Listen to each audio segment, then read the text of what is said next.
Good morning, class. I am Miss American Samoa, your instructor for today's research presentation. Instead of opening your textbook, please take out your cell phone and scan the QR code you see on the screen and follow along. Our objective for today's lesson plan is implementing digital literacy within the Pacific education system. Education is one of the broad topics. However, some of the key factors that I would like to highlight. 1, teacher professional development. 2, culturally relevant content. And 3, digital citizenship. And just like any research topic, there's always an advantage and disadvantage. In this case, one disadvantage that we will highlight is digital accessibility. The Pacific faces significant interconnected challenges in education, primarily a severe teacher shortage. While teachers are the foundation of any education system, their effectiveness is compromised by several obstacles: a lack of resources for educator development and student learning, school infrastructure, vulnerable and environmental changes, insufficient funding, and the skills of educators.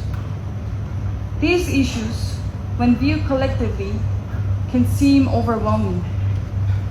However, digital tools offer promising and resourceful solutions, providing comprehensive training that can enhance educator effectiveness, which is vital for cultivating essential student learning development skills. By leveraging digital platforms, the Pacific can cultivate a more resilient, well-equipped, and effective benefit for both the educator and the students. Moving on to our second factor, across the Pacific, preserving diverse culture is critical, yet a growing disconnect exists, especially among youth, from ancestral values and practices. Modern technology and digital arts offer a powerful bridge, leveraging tools that graphic design, animation, that young Pacific Islanders are creating high-quality content. This process shares compelling Pacific stories across the global and island-wide. To our third key factor, competing for this Miss Pacific Islands pageant platform, the topic or the theme of One Pacific, One Voice, standing together for online safety. My advocacy centers on enforcing a united Pacific front for online safety rooted in digital citizenship. This concept transcends mere internet access, requiring us to cultivate a deep understanding of our digital responsibility.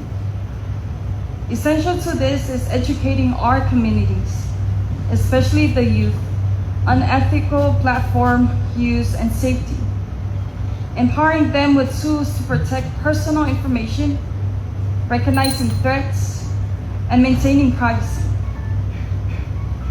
And for the pros and cons, digital literacy is significantly hampered by the digital divide and accessibility issues. One disadvantage, as I mentioned, is the unequal access to reliable devices.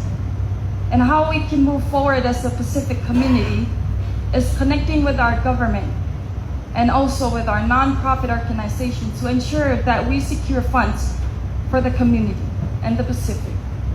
And last but not the least, let us stand together as a Pacific and as a community to protect online safety. Clap time.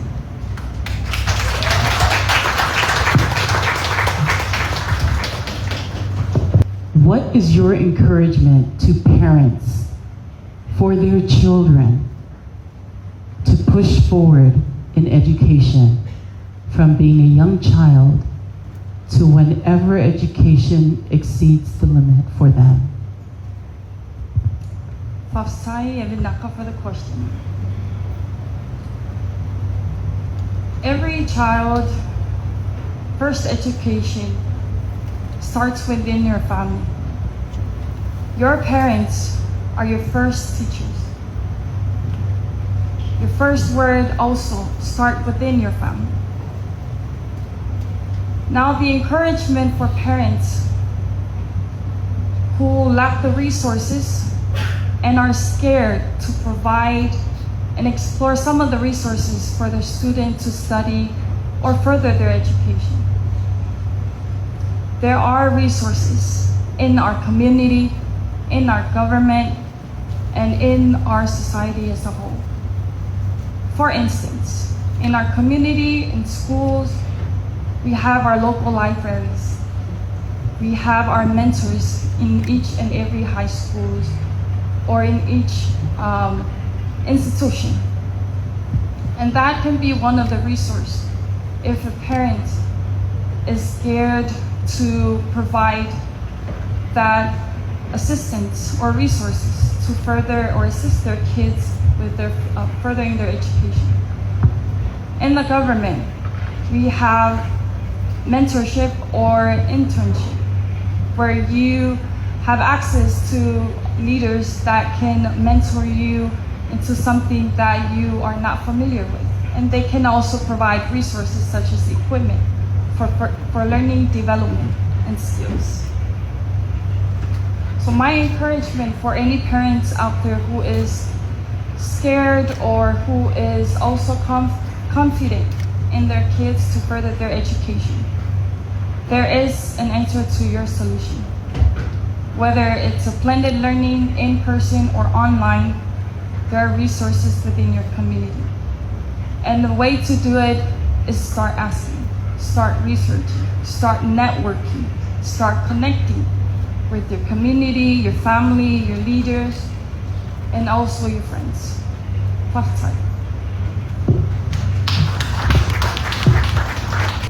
You touched on a point about the unequal access to digital services and the use of non-profit funding to benefit communities.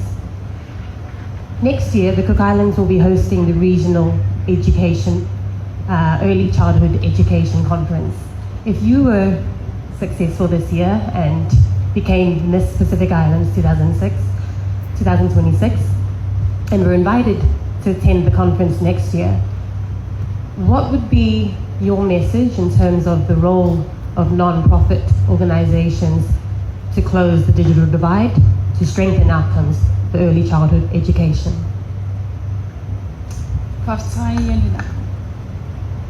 If I was given the opportunity to crown as Miss Pacific Islands 2026 and given the invitation to attend the conference, I would speak and enforce our nonprofit organization into developing a online learning skill and also an initiative that will fund equipment for our students who lack or have inequality access to these equipments.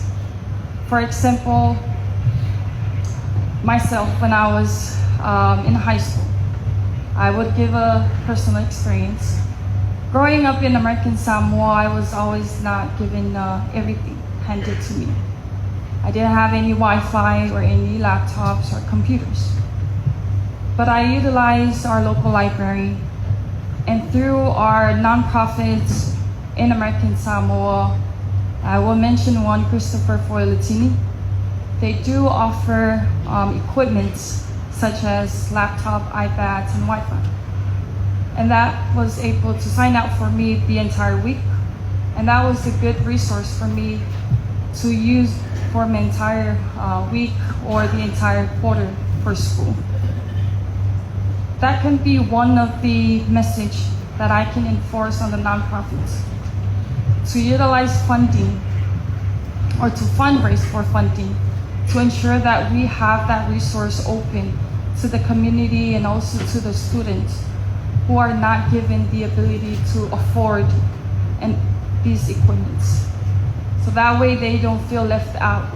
They don't feel like they can afford or they can't learn or go to school because they don't have internet or laptop to use for their school. I hope that helps. Thanks. Thank you.